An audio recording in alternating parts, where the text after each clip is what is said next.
Shalom warga kerajaan, saya mau menyampaikan another love story dari kehidupan King David. Kita tahu King David gambaran yang kurang sempurna ya, tentang Kristus. Kita melihat ada seorang wanita yang menjadi istri yang sebetulnya ketiga, bukan kedua. Yang pertama Michal yang saya sampaikan minggu lalu. Lalu Ahinoam, dan yang ketiga ini adalah Abigail. Abigail ini janda daripada dulu istri pada Nabal. Dan Alkitab mengatakan bagaimana Nabal itu kasar dan bebal ya. Tetapi istrinya ini bijak dan cantik, saudaraku. Wanita bijak membangun rumahnya, tapi yang bodoh meruntuhkannya dengan tangannya sendiri atau dengan perkataannya sendiri. Dan kita melihat bagaimana David hampir-hampir tidak bisa jadi raja kalau tidak ada Abigail. Wanita itu sebagai penolong ya, bukan penodong, istri maksudnya ya. Dan kita lihat bagaimana David berkata, cabut pedangmu. Dia bersama 400 warrior mendatangi rumah Nabal ya, orang Karmel itu untuk membunuh semua pria yang ada di sana. Pada waktu dikuasai oleh amarah, jangan ngambil keputusan, saudaraku. Juga akan terlalu emosi, juga percuma. Segala sesuatu harus didoakan, dipikirkan baik-baik. Dan ketika dia dalam keadaan lapar dan marah dan tersinggung dan dihina oleh Nabal, maka ada seorang wanita cantik, yaitu berlutut di tengah jalan. Kita melihat berita bagaimana tentara-tentara Rusia dihadang oleh kakek nenek di Ukraine. Ya, kita pernah melihat juga ada yang dihadang dengan oleh manusia, tank-tank dan sebagainya. Dan ini 401 warrior yang sedang marah, kelaparan, saudara, seperti beruang kehilangan anak. Tapi dengan kata-kata Abigail, hati yang panas kepada David diredam, dan David tidak jadi membunuh, yaitu melakukan pembunuhan kepada Nabal dan seisi rumahnya. Kalau dia melakukan itu, dia tidak fit to be a king. Sebab seorang raja tugasnya itu melindungi warganya dan bukan menyakiti, bukan sewenang-wenang.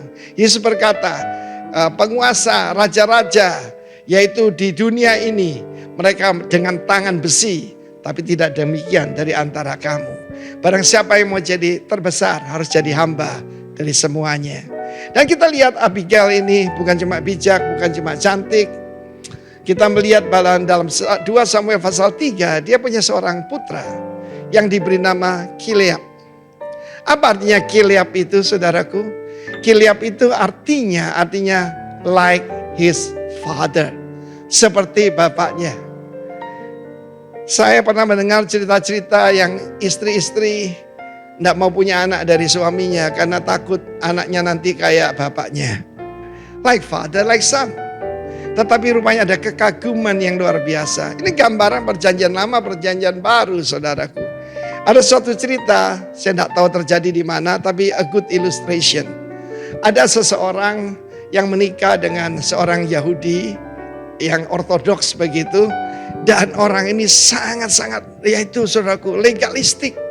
Setiap kali pulang dia periksa, yaitu apa debunya masih ada di mejanya dan sebagainya, gelas diperiksa. Dan dia perlakukan istrinya sebagai pembantu rumah tangga. Dan dia lakukan itu karena ya perintah. Kalau orang suka marah itu umurnya gak panjang. Akhirnya dia meninggal. Dan wanita ini menikah dengan sebetulnya kekasihnya. Ya, itu pada waktu dia kuliah begitu. Dan orang ini betul-betul penuh dengan kasih. Dan apa yang terjadi? Ketika itu satu hari dia sedang melakukan dengan sukacita pekerjaan rumah. Dia melihat daftar dari suami pertama. Dan dia menangis. Dia bilang, karena apa? Sekarang dia melakukan bukan karena tekanan, bukan karena diperintah, tetapi karena kasih. Saya percaya itulah yang harus ada pada setiap dari kita. Tidak pria, tidak wanita. Kita ini tunangan Tuhan Yesus. Ada orang tanya, Pak, tidak berat korban? Tidak. I love the King. Ya, saya mengasihi sang raja. Dan apa saja yang saya lakukan buat dia, untuk menyenangkan hatinya, saya mau lakukan. Biar terjadi pada Anda. Love the King. God bless you. Amin. Selamat pagi Jemaat Rock. Selamat berjumpa kembali di hari Minggu ini. Mari kita mau awali minggu kita dengan puji-pujian. Kita mau menyembah Tuhan kita. Mari saya undang semuanya untuk bangkit berdiri. Kita mau muliakan nama Tuhan kita, namanya yang dahsyat, namanya yang luar biasa. Mari ya, bagi Anda yang nonton online juga, kita mau nyanyi sama-sama. Amin.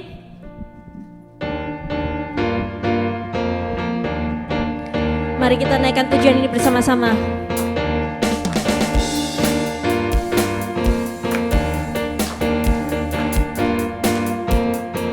Langit adalah tatamu Tuhan, dalam kemuliaan bumi tumpuan kakimu sungguh mengagumkan. Ombak dan lautan menderu bernyanyi bagimu. Mari semua yang bernafas sujud dan menyembah. Namamu besar, namamu mulia. Engkau Tuhan yang perkasa, kebesaranmu mempesona, ajaib dan mulia. Engkau Raja segala raja, namamu dahsyat di atas segala nama.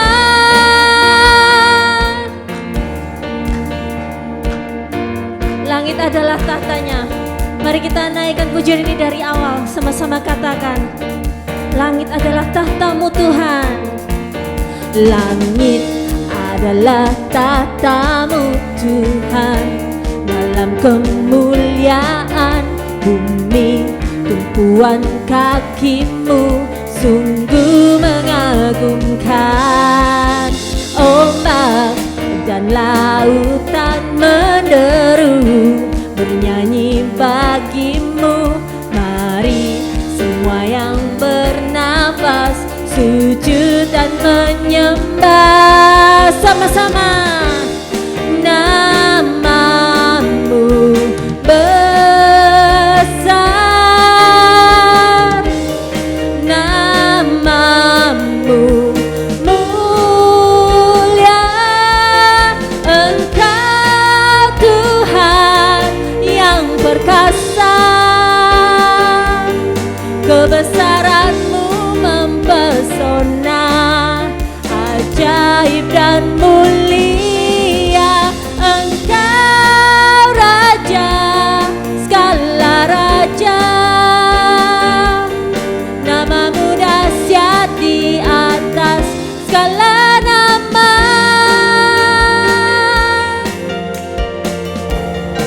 Engkau adalah Allah yang dahsyat. Kami bersyukur kami punya Allah yang sungguh dahsyat, yang sungguh luar biasa. Terima kasih Tuhan.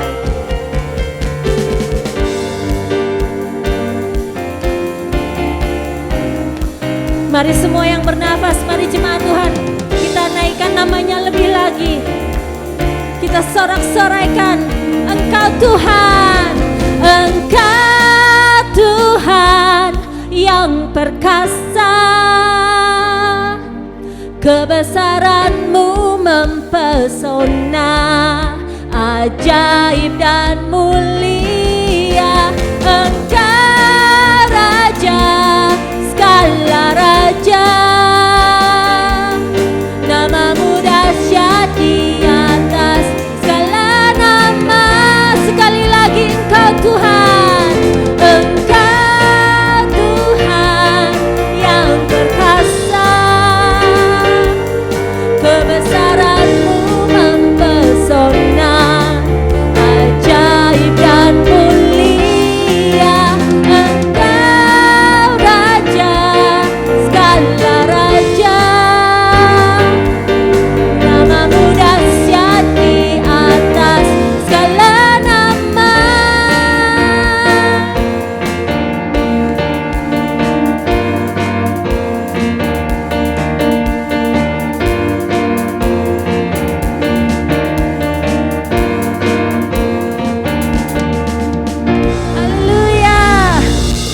saudara kasih salam ke kanan kiri Anda, katakan nama Tuhan adalah nama yang paling dahsyat.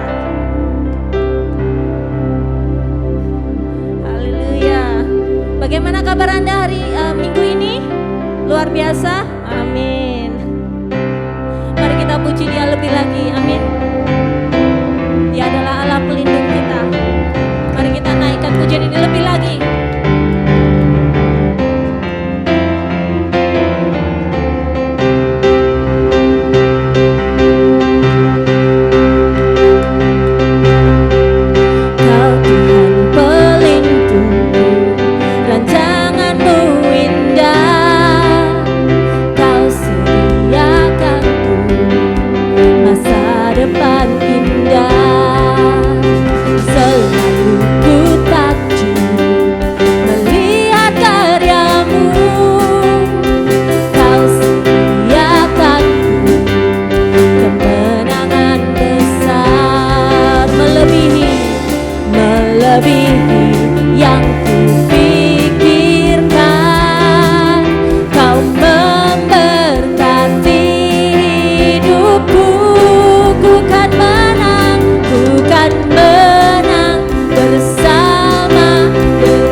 Ku tak saksikan karya besar.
mukjizat terjadi.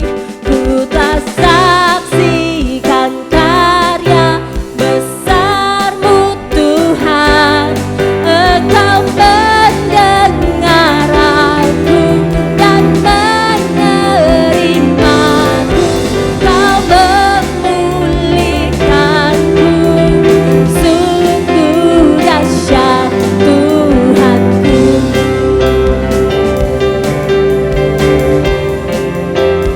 Param pam pam param. Param pam pam param. Mari kita berikan tepuk tangan yang terbaik untuk Tuhan kita. Anda dipersilakan duduk. Halo, saya menyapa kepada Anda semua. Selamat pagi menjelang siang. Untuk Anda yang beribadah bersama dengan kami melalui online, selamat pagi menjelang siang juga. Senang sekali Anda bisa ada di tengah-tengah kita semua hari ini, mendedikasikan hari yang pertama, hari Minggu kita untuk Tuhan dan berada di rumah Tuhan. Saya mempunyai beberapa pengumuman untuk Anda semua. Sabtu ini, nanti di bulan April kita ada begitu banyak hal, saudara. Sabtu ini, April tanggal 2, kita punya yang namanya Spring Clean Up. Kita akan berkumpul di sini jam 9 pagi dan kita akan membersihkan ya sebaik mungkin dalam 1 jam 2 jam membersihkan lingkungan sekitar kita, blok-blok sekitar kita, sedapatnya berapa. Tapi saya minta tolong kalau Anda ingin berpartisipasi, pastikan Anda tulis nama di lembaran di depan itu tempat kita taruh snacks, supaya kita bisa hitung orangnya, supaya kita tahu juga peralatan yang harus kita miliki dan juga makanan yang harus kita sediakan untuk Anda semua. Jadi tolong taruh nama Anda di situ dan juga nomor telepon Anda di situ. Lalu tanggal Easter itu 17 kalau nggak salah ya. Jadi kita ada ibadah Jumat Agung tanggal 15 April jam 7.30 malam di sini. Tentu aja Jumat Agung, yaitu Jumat sebelum Paskah. Kita akan berkumpul di sini bersama-sama merayakan dan mengenang kematian Kristus. Lalu hari Minggunya kita akan merayakan kebangkitan Kristus pada hari Easter. Jadi itu aja pengumuman hari ini. Mari kita berdoa sebelum kita mendengarkan firman dan juga kita akan berdoa untuk persembahan kita. Mungkin hari ini saya boleh minta ini, Tante Acen boleh berdoa untuk kita? Ya, sebelum pulang ya, sebelum pulang. Dan saya nggak tahu kapan pulangnya, tapi kayaknya udah mau pulang. Tapi boleh berdoa untuk ibadah kita hari ini dan juga untuk persembahan kita. Silakan. Tante kapan pulang? Tanggal 16 ya? Oke, siap. Sama-sama ya. Yuk. Itu semua adalah karena kasih dan anugerah Tuhan Yesus.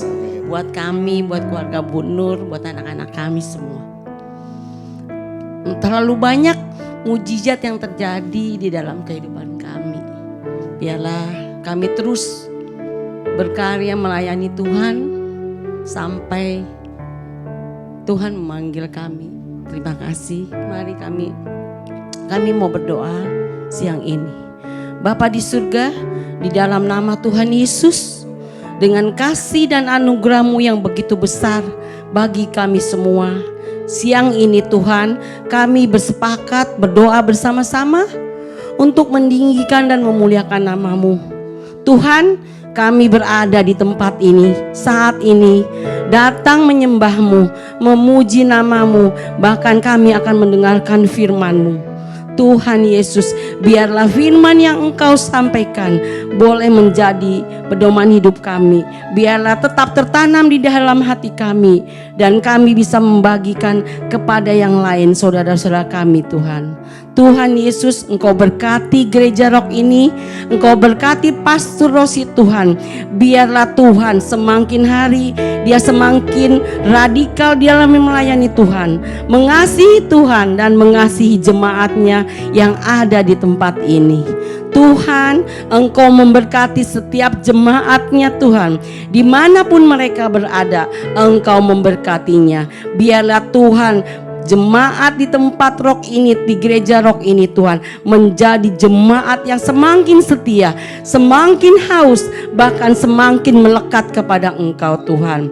Jadikan Tuhan gereja rock ini jadi misinya Tuhan. Biarlah nama Tuhan dimuliakan di kota Philadelphia ini. Terima kasih Tuhan, Engkau pakai setiap anak-anak-Mu di tempat ini yang melayani Tuhan. Di dalam apapun mereka semakin antusias, karena apapun yang mereka berikan, kami percaya Tuhan, Engkau akan pedulikan segala jerih-jerih mereka.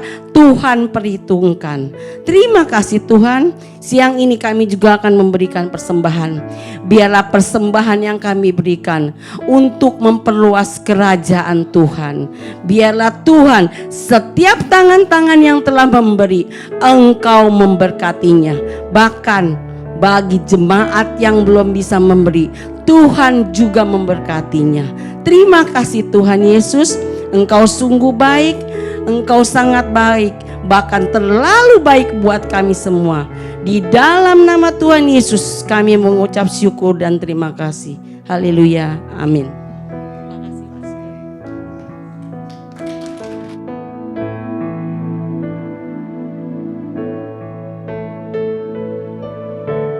Mari sebelum kita mendengarkan firman Tuhan, saat kita memberi persembahan kita kepada Tuhan, kita mau naikkan pujian ini juga. Kita mau mengucap syukur atas berkat kemurahan-Nya di dalam kehidupan kita. Kami ada di bumi ini Tuhan karena semuanya karena Engkau Tuhan. Kami datang gak membawa apa-apa, saat kami meninggalkan dunia ini juga kami gak akan membawa apa-apa Tuhan. Terima kasih Yesus atas kemurahan-Mu Tuhan, atas penyertaan-Mu dalam kehidupan kami.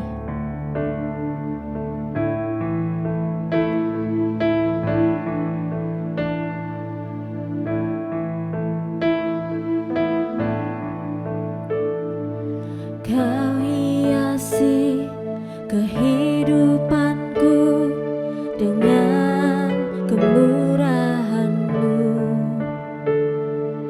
Kau rancangkan masa depanku penuh dengan harapan.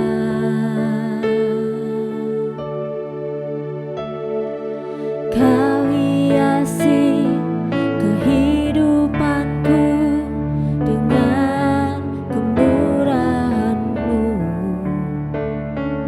Kau rancangkan masa depanku penuh dengan harapan.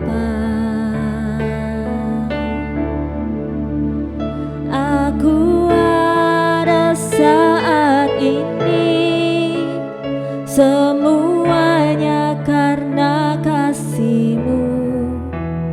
Aku hidup hari ini, semua berkemurahan-Mu.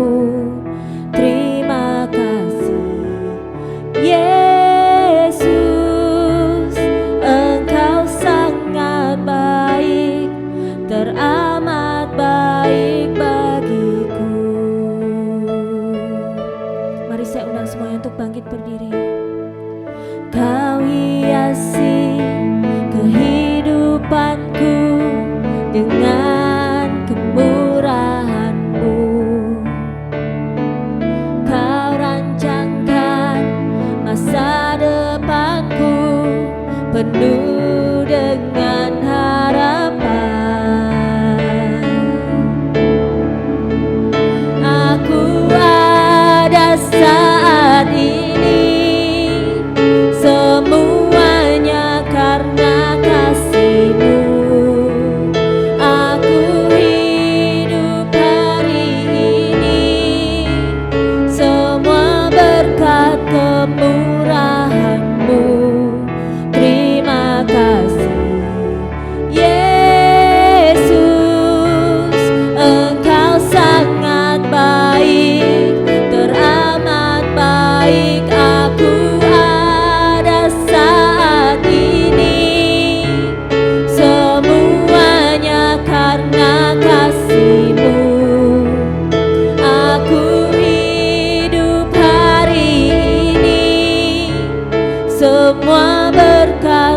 kemurahan-Mu. Terima kasih Yesus, Engkau sangat baik, teramat baik bagiku. Mari jemaat Tuhan. Aku ada saat ini, semuanya karena kasih-Mu. Aku hidup hari ini, semua berkat kemurahan-Mu. Terima kasih Yesus, Engkau sangat baik, teramat baik. Aku ada saat ini, semuanya karena kasih-Mu. Aku hidup hari ini, semua berkat kemurahan-Mu. Terima kasih Yesus, Engkau sangat baik, teramat baik. Aku ada saat ini, semuanya karena kasih-Mu. Aku hidup hari ini, semua berkat kemurahan-Mu. Terima kasih Yesus, Engkau sangat baik, teramat baik. Aku ada saat ini, semuanya karena kasih-Mu. Aku hidup hari ini, semua berkat kemurahan-Mu. Terima kasih Yesus, Engkau sangat baik, teramat baik bagiku.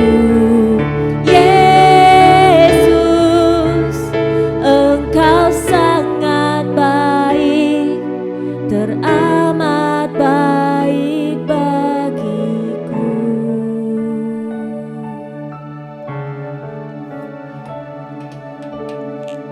Mari kita bersatu dalam doa. Tuhan, kami mengucap syukur Tuhan. Kami diingatkan melalui pujian yang baru saja kami naikkan. Kalau kami masih ada sampai hari ini, itu semua karena kebaikan-Mu saja Tuhan. Karena kasih-Mu, karena kasih karunia-Mu dalam kehidupan setiap kami. Tuhan, kami sungguh bersyukur. Hari ini kami boleh berkumpul di sini. Kami boleh beribadah bersama-sama. Kami boleh memuji Engkau melalui puji-pujian dan lagu-lagu yang kami naikkan pada hari ini Tuhan. Ajar kami untuk selalu mengucap syukur. Ajar kami untuk selalu bisa Tuhan melihat kebaikan-Mu. Walaupun apa yang kami lihat di sekeliling kami, apapun yang kami alami saat ini, mungkin tidak seperti yang kami mau. Tapi terus ajar kami untuk bisa bersyukur di hadapan Engkau Tuhan. Tuhan, berbicara kepada setiap kami pada hari ini. Engkau buka hati kami, pikiran kami buka kehidupan kami juga Tuhan. Supaya firman yang diberitakan pada hari ini bisa kami terima dan kami bisa, firman itu bisa berakar dan bertumbuh dan berbuah. Sehingga buah kehidupan kami bisa dinikmati oleh orang-orang di sekeliling kami. Sungguh kami bersyukur pada hari ini. Kami percaya sementara firman diberitakan, kuasa-Mu bekerja di tengah-tengah kami. Kuasa kesembuhan-Mu bekerja di tengah-tengah kami. Kuasa kemerdekaan, kebebasan. Engkau patahkan setiap belenggu dosa Tuhan yang mengikat kami. Hari ini kami mau datang dalam ibadah ini dengan hati yang penuh dengan ekspektasi. Kami percaya Dan kami punya ekspektasi bahwa Tuhan bisa merubah kehidupan kami, bahwa Tuhan bisa mentransformasi kehidupan kami. Dan Tuhan bisa memerdekakan, menyembuhkan kami pada hari ini. Terima kasih Tuhan. Berbicara kepada setiap kami di dalam nama Tuhan Yesus kami sudah berdoa. Yang percaya sama-sama katakan, amin. Silakan duduk Bapak Ibu dan Saudara semua.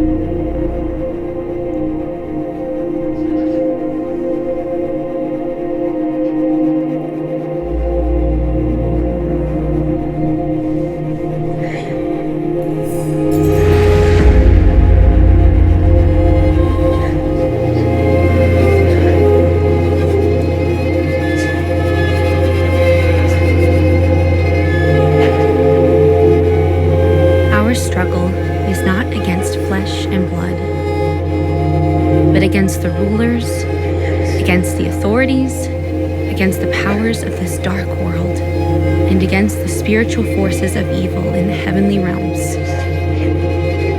Put on the full armor of God, so that when the day of evil comes, you may be able to stand your ground, and after you have done everything, to stand.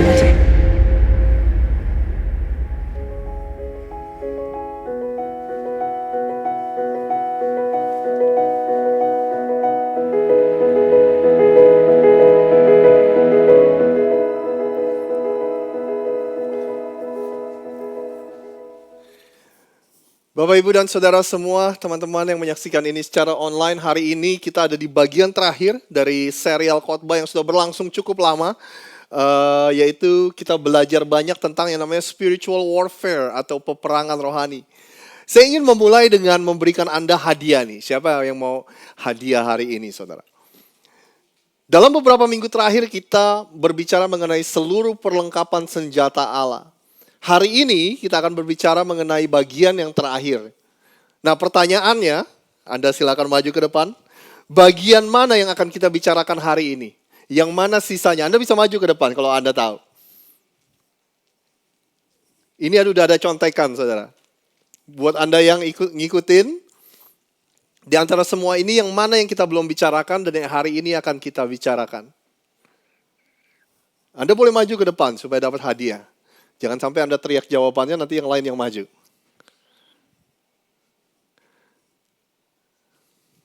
Oke, kalau contekan ini belum cukup, saya bantuin. Minggu lalu Pastor Bobby bicara tentang pedang roh. Ini baju zirah keadilan, the breastplate of righteousness, the belt of truth, ikat pinggang kebenaran, ya kan? Ketopong keselamatan, ini perisai iman, dan kasut kerelaan memberitakan Injil atau sepatu kedamaian. Ayo maju ke depan. Ibu Nevo? Siapa yang mau maju? Ayo maju. Ibu Nur mau coba? Hah?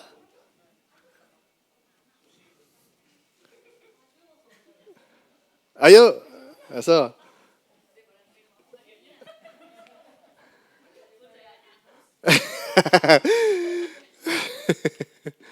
Yang mana yang belum? Helmet of salvation. Oke, ini. Atau ketopong keselamatan.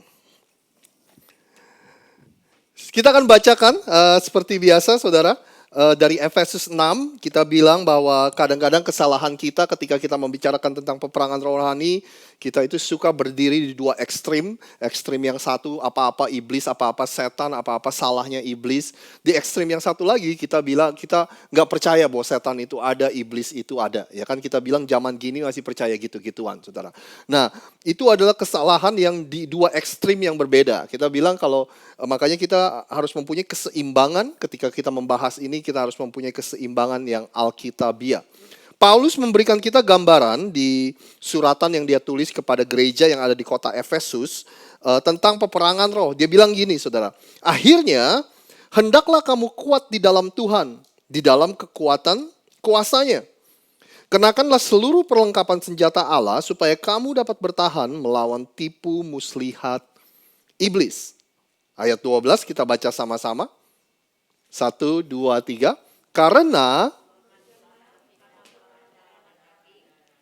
tapi melawan pemerintah-pemerintah, melawan penguasa-penguasa, melawan penghulu-penghulu dunia yang gelap ini, melawan roh-roh jahat di udara. Ya, jadi inilah gambaran peperangan rohani yang Rasul Paulus bilang, saudara. Kita mendefinisikannya, peperangan rohani adalah konflik atau peperangan yang terjadi di alam rohani, di alam roh, yang mempengaruhi kehidupan kita di alam jasmani. Yang mempengaruhi kehidupan kita sehari-hari. Walaupun kita nggak bisa melihat peperangan itu terjadi, tapi kita bisa melihat dampaknya, efeknya, hasilnya di dalam kehidupan kita sehari-hari. Makanya kita definisikan sekali lagi konflik atau peperangan yang terjadi di alam roh yang mempengaruhi kehidupan di alam jasmani, saudara. Kita bilang bahwa peperangan rohani itu real, nyata. Kalau kita nggak percaya, kita belum perang, udah kalah duluan. Kalau kita nggak percaya bahwa peperangan rohani itu nyata, saudara. Kita melawan musuh yang nggak kelihatan. Musuh yang bisa lihat aja lawannya susah, apalagi musuh yang nggak kelihatan. Tapi berita baiknya, iblis nggak mempunyai kuasa atas kita. Dia nggak bisa menyentuh kehidupan kita. Oleh sebab itu, strategi mereka, strategi iblis si jahat adalah menyisipi kebohongan-kebohongan. Dia punya banyak tipu muslihat. He's a deceiver. Dia adalah the father of all lies. Artinya dia adalah rajanya yang tukang bohong. Dari situlah dia mencoba untuk menggoda kita atau mencoba untuk mengalahkan kita. Nah, di ayat 13 berikutnya dikatakan gini, sebab itu ambillah seluruh perlengkapan senjata Allah, supaya kamu dapat mengadakan perlawanan pada hari yang jahat itu dan tetap berdiri, sesudah kamu menyelesaikan segala sesuatu. Ternyata Tuhan sudah menyediakan sama kita senjata-senjata yang kita bisa pakai. Seluruh perlengkapan senjata Allah Tuhan bilang udah disediakan, kita hanya tinggal menggunakannya aja. Kita tinggal ngambil aja, saudara. Nah, jadi apa itu perlengkapan senjata Allah? Dia bilang gini, jadi berdirilah tegap, berikat pinggangkan kebenaran, berbaju zirakan keadilan, kakimu berkasutkan kerelaan untuk memberitakan Injil damai sejahtera. Dalam segala keadaan pergunakanlah perisai iman. Sebab dengan perisai itu kamu dapat memadamkan semua panah api dari si jahat. Dan terimalah ketopong keselamatan dan pedang roh, yaitu firman Allah, saudara. Jadi setiap minggu kita membicarakan setiap perlengkapan senjata Allah. Yang belum kita bicarakan adalah ketopong keselamatan. Paulus menggunakan gambaran dari tentara Romawi supaya orang-orang pada abad pertama itu bisa mengerti, saudara. Apa itu maksudnya? Dia menggunakan perlengkapan yang ada di tentara Romawi untuk mengkomunikasikan sesuatu yang rohani kepada orang-orang pada saat itu, saudara. Nah, hari ini ketopong keselamatan, bahasa Inggrisnya the helmet of salvation. Ketopong itu adalah helm atau helmet, saudara. Keselamatan, ketopong keselamatan, ya kan? Nah, kita percaya bahwa helm itu penting, saudara. Nggak usah zaman dulu, nggak usah pada waktu peperangan. Hari ini aja kita masih percaya bahwa helm itu penting. Benar ya, saudara ya? Kalau Anda ajarin anak Anda naik sepeda, mereka dipakein helm. Mungkin zaman kita enggak, saudara. Ya, tapi anak-anak sekarang kita pakein helm, mereka main skateboard, kita pakein helm, saudara. Baru-baru ini Indonesia menjadi tuan rumah dari motor Grand Prix, saudara, di Mandalika. Ya kan, di Mandalika itu kemarin ada sebuah kejadian di mana salah satu juara dunia, Marc Marquez, mengalami kecelakaan yang cukup parah, saudara. Ya, ada posting yang berkata, saya nggak tahu benar apa enggak, tapi biasanya kayaknya bercanda ini, saudara. Ini orang Indonesia biasa memang suka bikin-bikin yang beginian. Dia bilang dia ditolak rumah sakit karena nggak punya BPJS, katanya, saudara. Ya kan, ada-ada aja ya, saudara ya. Nah, bayangin kalau dia nggak pakai helm, saudara, dengan kecepatan yang begitu tinggi, kecelakaan. Di tahun 2009 ada seorang pembalap Formula 1 dari Brasil, namanya Felipe Massa, saudara. Waktu dia balapan ada per gitu, saudara, yang melayang, yang menghantam helmnya. Pelnya nggak besar dan diperkirakan beratnya pun cuma sekitar 1 kilo. Memang terbuat dari besi sih saudara. Dan menghantam bagian atas dari helmnya. Nah, tapi walaupun ini nggak besar dan nggak berat, bayangin kalau dia sedang melaju sekitar 250 km per jam. Orang-orang bilang katanya kalau terhantam ini sama seperti dia ditembak saudara di depan, ditembak helmnya. Karena begitu dia terhantam ini, dia nggak sadar, dia kecelakaan cukup parah dan inilah yang terjadi pada dirinya. Jadi kita tahu helm itu begitu penting saudara. Ya kan? Bayangin kalau dia nggak pakai helm pasti sudah mati di tempat. Ya kan kita tahu betapa krusialnya helm ini. Bahkan di olahraga yang terkenal di Amerika ini, American football, mereka mempunyai peraturan saudara, yang mereka nggak diizinkan untuk menabrak dari helm ke helm. Ya helmet to helmet, bener ya Ko Andrew ya? Pokoknya kalau mau nanya football, tanya sama Ko Andrew saudara. Udah kayak Google-nya football saudara. Ya kan? Jadi Anda nggak diizinkan untuk menabrak orang helmet to helmet. Helm ke helm tuh nggak boleh diaduin saudara. Karena mereka tahu pentingnya kepala ini untuk dilindungi. Nah, demikian juga dalam peperangan rohani. Paulus bilang, pakailah, terimalah. Ya kan, udah ada helm nih, udah ada pelindung kepala, helm keselamatan untuk menjaga dan melindungi apa saudara? Ya pasti kepala kita. Nah, apa yang ada di dalam kepala kita? Ya tentu aja itu namanya pikiran kita saudara. Inilah fungsi dari helm keselamatan, yaitu melindungi kepala kita, melindungi pikiran kita. Nah, kenapa disebut helm keselamatan? The helmet of salvation. Kenapa disebut sebagai ketopong keselamatan? Saya ingin jelaskan sebentar saudara. Waktu Anda dan saya disebut orang-orang yang sudah diselamatkan, ya kan tentu aja kita menerima keselamatan. Kalau Anda dan saya sudah diselamatkan, benar ya? Nah, keselamatan dalam bahasa Yunani-nya adalah soterios, saudara. Arti atau definisi dari keselamatan itu ada 2 bagian. Dan ini nggak bisa dipisahkan karena ini datangnya satu paket, saudara. Arti dari keselamatan yang pertama adalah Anda dan saya dibawa masuk ke dalam sebuah hubungan dengan Tuhan yang menjamin keselamatan Anda. Artinya kita aman di dalam kekekalan. Artinya kalau hari ini saudara, ya kan?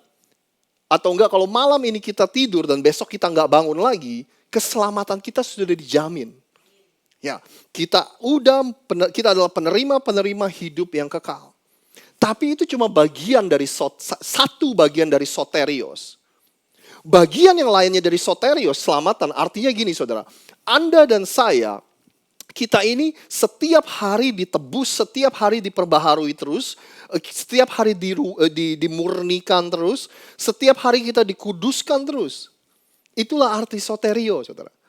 Jadi bukan hanya terjadi sekali, keselamatan kekal terjadi sekali, tapi keselamatan yang Yesus maksud ketika aku datang untuk menyelamatkan, yaitu Anda setiap hari, Anda dan saya setiap hari dalam kehidupan kita terus dimurnikan, kita terus disempurnakan.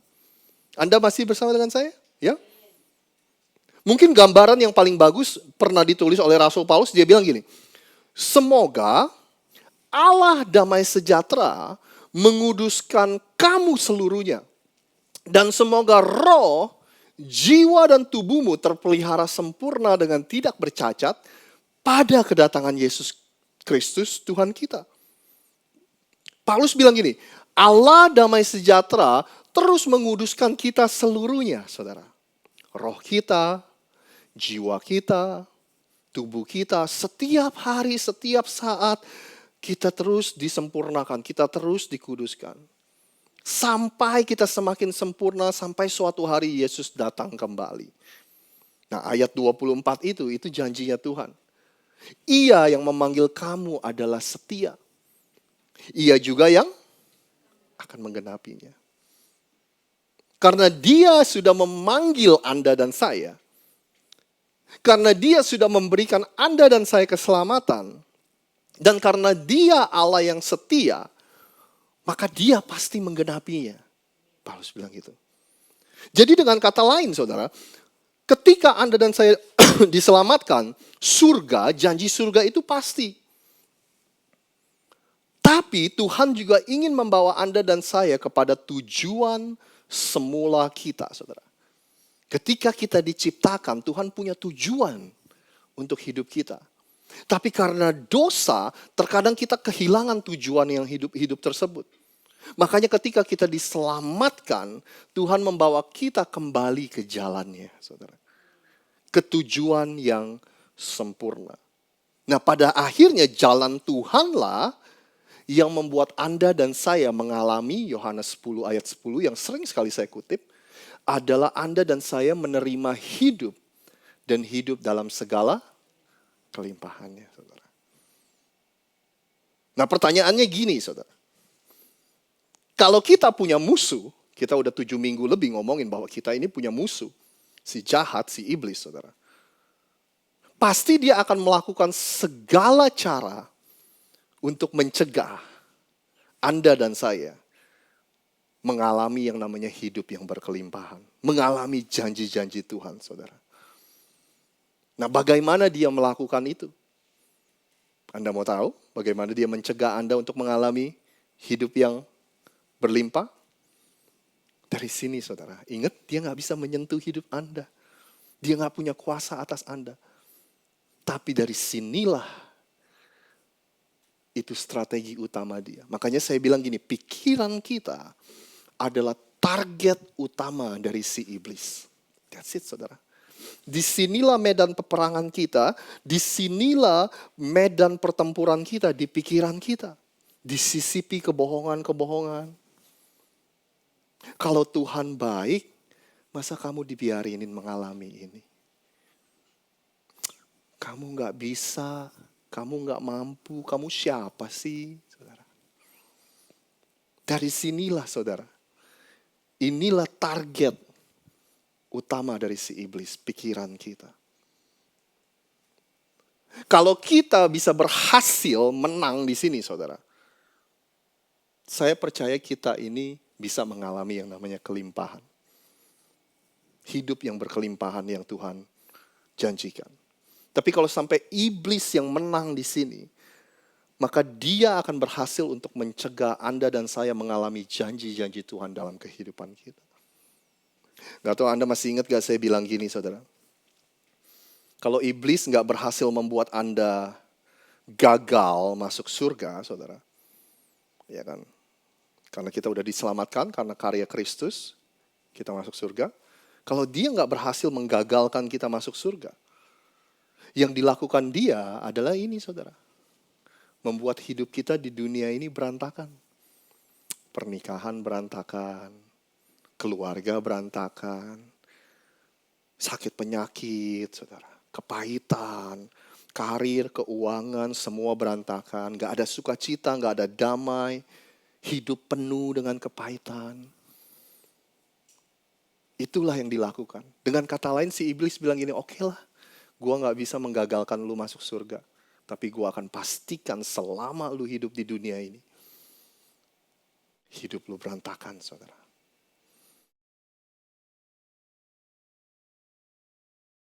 Dia menyerang pikiran kita, itulah target utama dari si iblis. Makanya Paulus bilang gini, terimalah ketopong keselamatan. Ini adalah pemberian, keselamatan ada pemberian, karunia, hadiah dari Tuhan.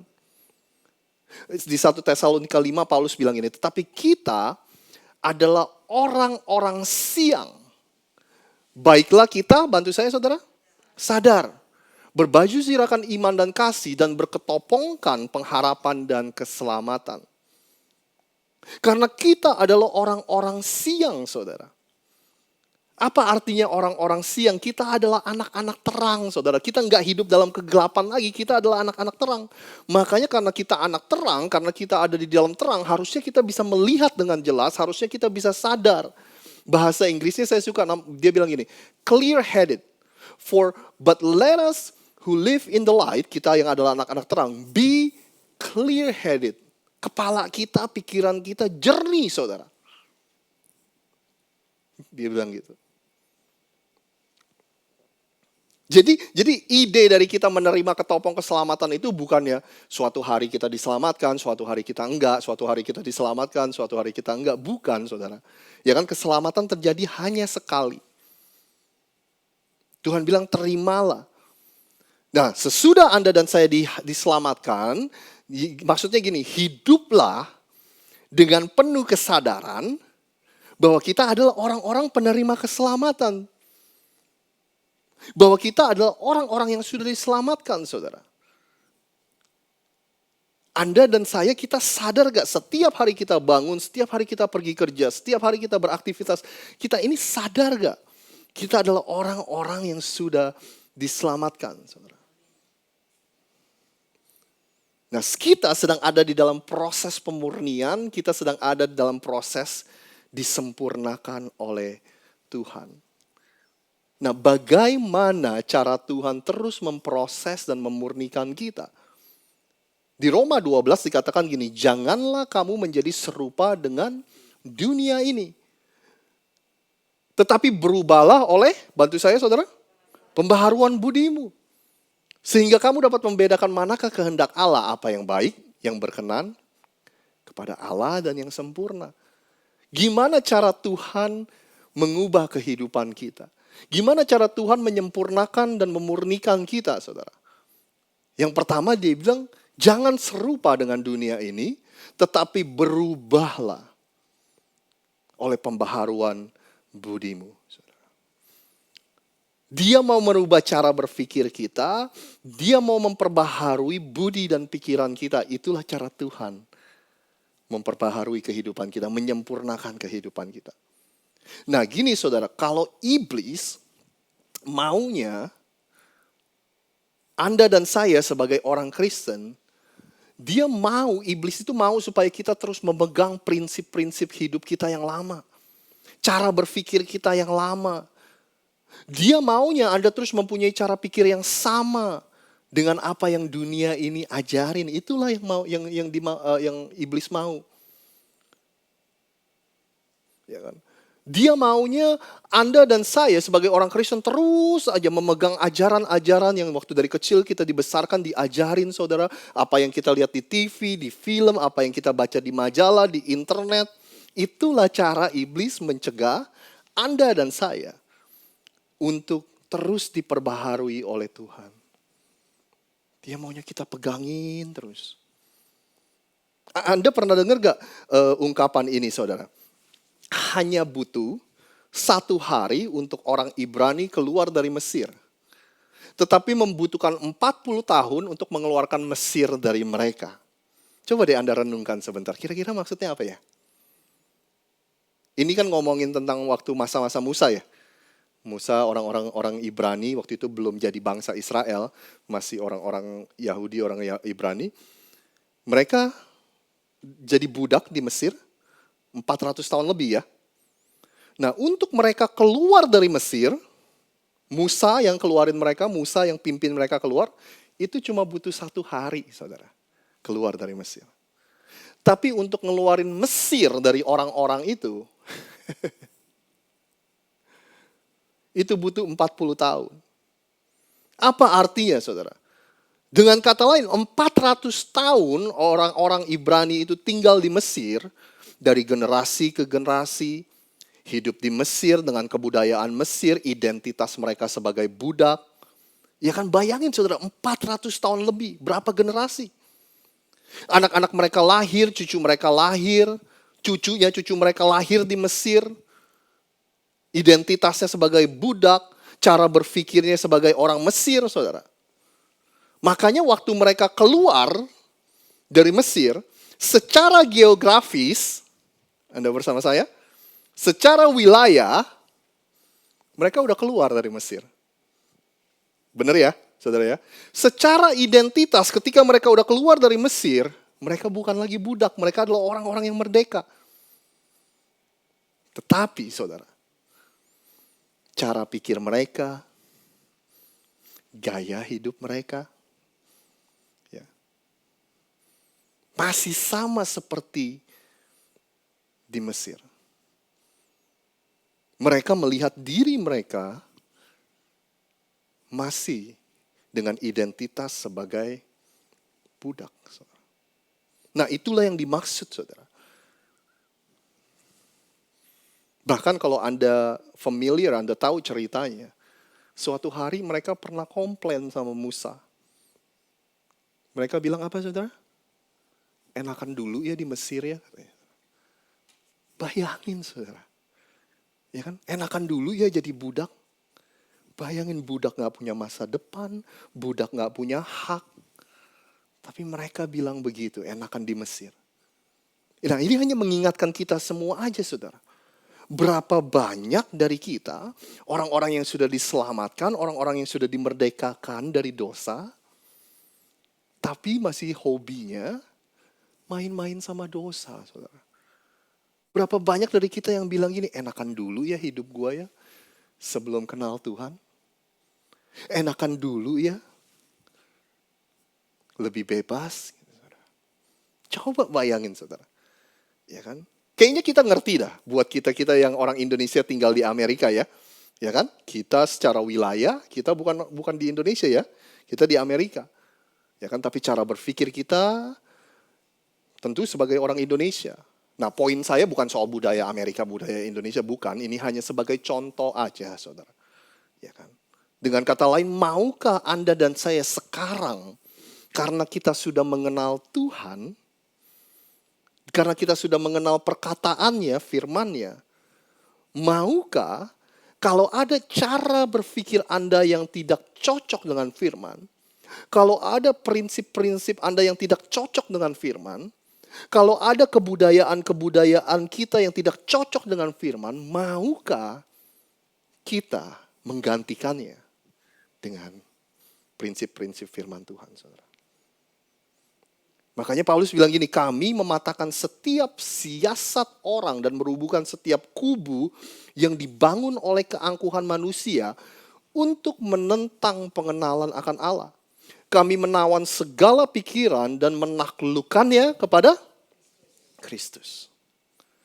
Paulus bilang keangkuhan manusia yang berpikir bahwa prinsip-prinsip saya sudah benar, nilai-nilai saya sudah benar, cara berpikir saya sudah benar.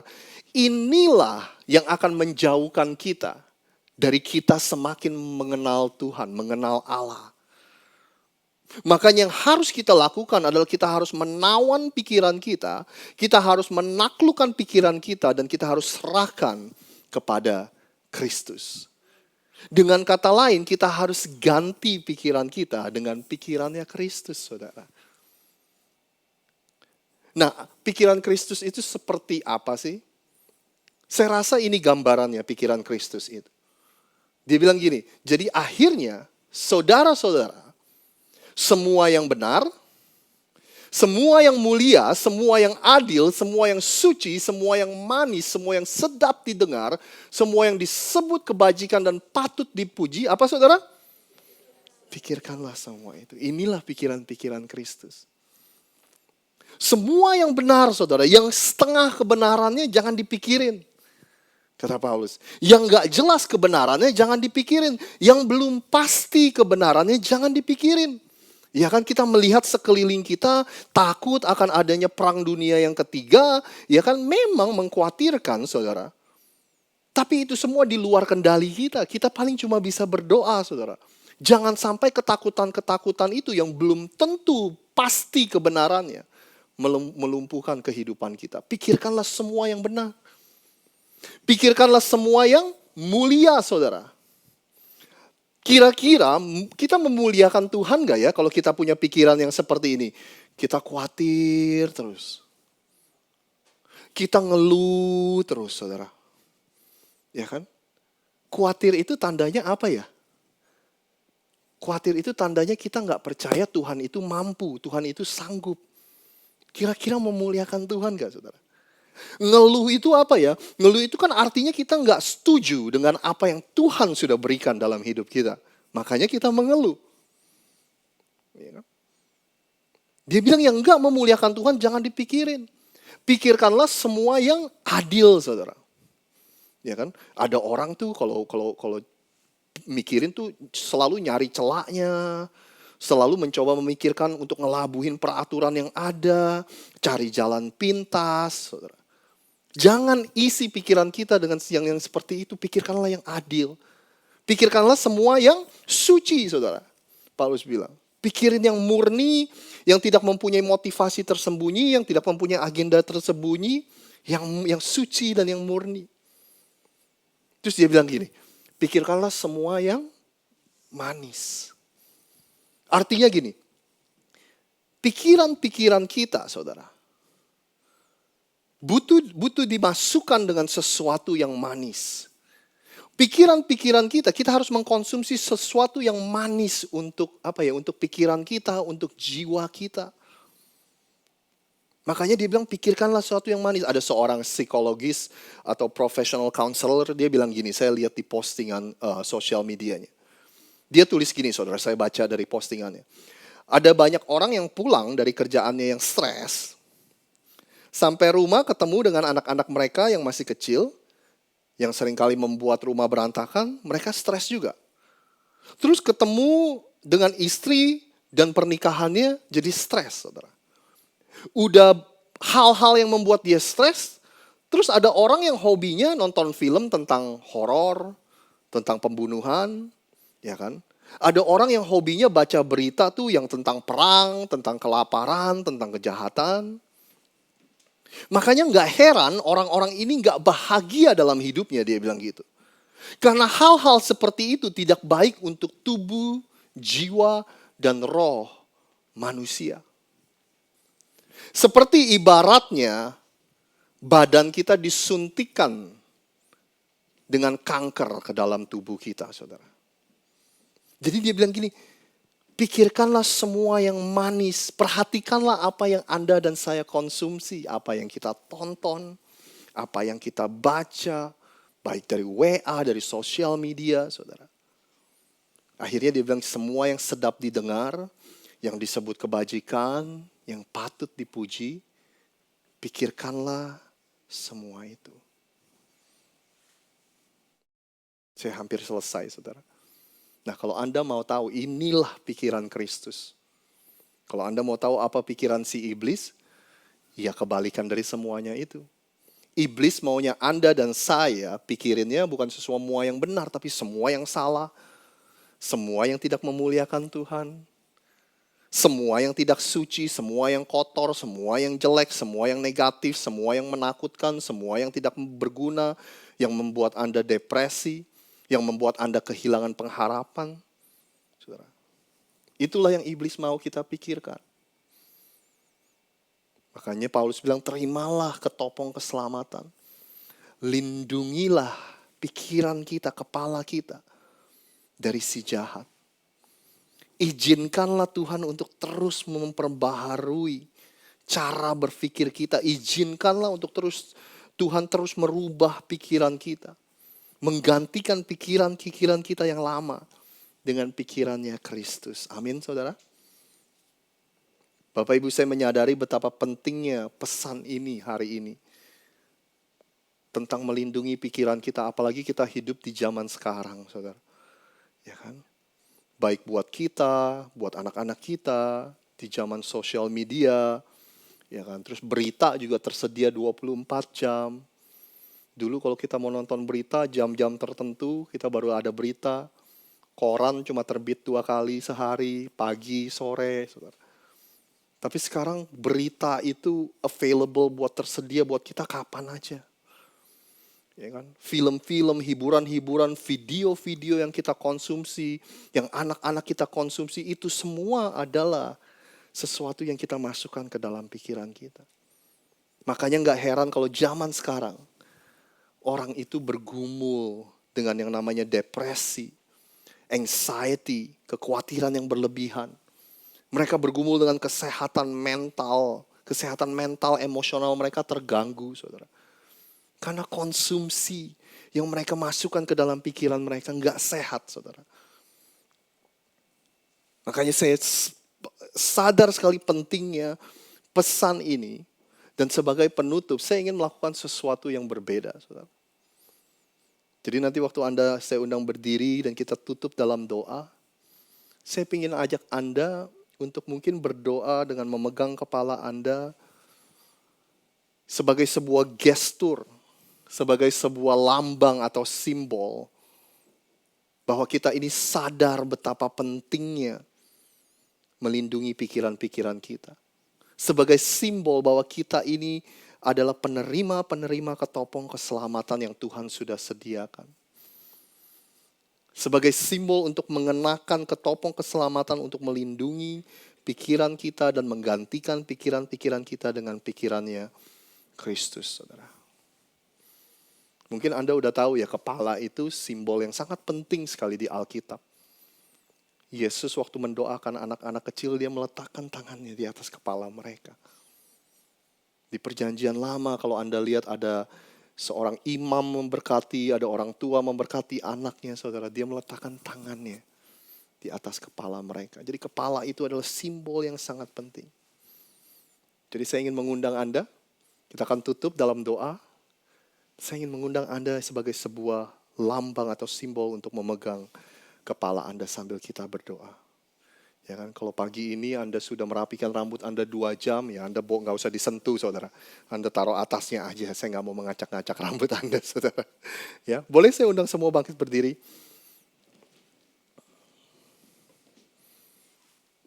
Yuk kita berdoa, yuk. Anda boleh letakkan tangan Anda di atas kepala. Allah Bapa kami yang ada di surga, pikiran-pikiran kami yang menentang dan menjauhkan kami akan pengenalan akan Allah, kami hancurkan saat ini juga dalam nama Tuhan Yesus. Setiap pikiran kami yang membuat kami tidak taat, yang membuat kami tidak percaya akan Allah, kami hancurkan saat ini juga di dalam nama Tuhan Yesus. Saat ini kami deklarasikan supaya pikiran kami tunduk dan taat kepada Kristus. Kami gantikan pikiran-pikiran kami yang negatif, pikiran-pikiran kami yang tidak sehat dengan pikiran-pikirannya Kristus. Saat ini kami mau mendeklarasikan, kami mau fokus untuk memikirkan hal-hal yang benar, yang mulia, yang adil, yang suci, yang manis. Semua yang sedap didengar itulah yang kami ingin pikirkan. Semua yang disebut kebajikan dan patut dipuji itulah yang kami ingin pikirkan. Saat ini juga Tuhan kami ingin menyadari apa yang kami konsumsi setiap hari itu penting.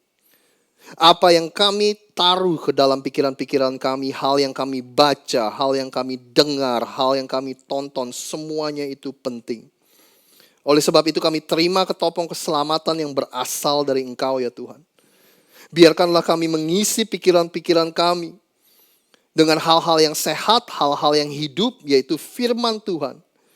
Ketika kami membaca firman Tuhan dari Alkitab yang kami baca, kami berdoa supaya kami bisa clear-headed, supaya kami bisa punya kesadaran dan kejernihan, untuk kami bisa berpikir dan membuat keputusan yang bijaksana. Biarlah Engkau terus memperbaharui budi dan pikiran kami, sehingga kami bisa membedakan mana yang menjadi kehendak Allah yang baik, yang berkenan, dan yang sempurna.